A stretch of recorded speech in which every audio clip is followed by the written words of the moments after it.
ఏపీలో నూతన వాలంటీర్ నియామకం జరగనున్న నేపథ్యంలో వాలంటీర్ పేరును సేవక్గా మార్చనున్నారు. ఇంతకుముందు కేవలం ఒక వాలంటీర్కు 50 ఇళ్లు ఉండేవి. ప్రస్తుతం 100 ఇళ్లు కేటాయించే అవకాశం ఉంది.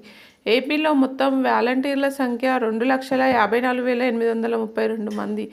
ఇందులో ప్రస్తుతం 1,26,659 మంది పనిచేస్తున్నారు. 2024 సాధారణ ఎన్నికల నందు 1,08,000 మంది వాలంటీర్లు రాజీనామా చేయడం జరిగింది. కావున భారీగా వాలంటీర్ పోస్టులు ఆంధ్రప్రదేశ్లో ఖాళీగా ఉన్నాయి. వాటిని భర్తీ చేయుటకు నూతన ప్రభుత్వ నోటిఫికేషన్ విడుదల చేయనుంది. ఏపీలో వాలంటీర్ నియామకాలకు గతంలో 10వ తరగతి అర్హత ఉండేది. ప్రస్తుతం దాన్ని ఇంటర్ లేదా డిగ్రీ వరకు పెంచాలని నూతన ప్రభుత్వం భావిస్తున్నట్లు సమాచారం వస్తుంది. అఫీషియల్ సమాచారం కోసం మరికొంత సమయం వేచి చూడాల్సిన అవసరం ఉంది. గతంలో వాలంటీర్ ఉద్యోగానికి 5,000 రూపాయల జీతం చెల్లించేవారు. నారా చంద్రబాబు నాయుడు గారు ఎలక్షన్ల సమయంలో వాలంటీర్ పోస్టుకు 10,000 రూపాయలు జీతం ఇస్తానని చెప్పడం జరిగింది. దానికి అనుగుణంగా నూతన నియామకాల తర్వాత 10,000 రూపాయల వరకు జీతం పెంచడం జరుగుతుందని సమాచారం తెలుస్తుంది. వాలంటీర్ ఉద్యోగాలకు కావాల్సిన డాక్యుమెంట్లు 10th, ఇంటర్, డిగ్రీ సర్టిఫికేట్లు, ఆధార్ కార్డు, కుల ధృవీకరణ పత్రం, bank passbook, passport size photo.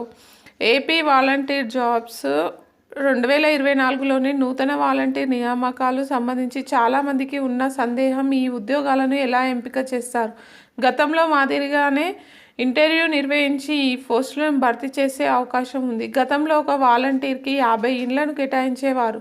నూతన ప్రభుత్వ వివరాల ప్రకారం 100 ఇండ్లకు ఒక వాలంటీర్ని కేటాయిస్తారు అనే సమాచారం కూడా ఉంది. అఫీషియల్గా పూర్తి సమాచారం వచ్చే వరకు ఎన్ని ఇండ్లు కేటాయిస్తారు అనేది ప్రశ్నార్థకంగా మారింది.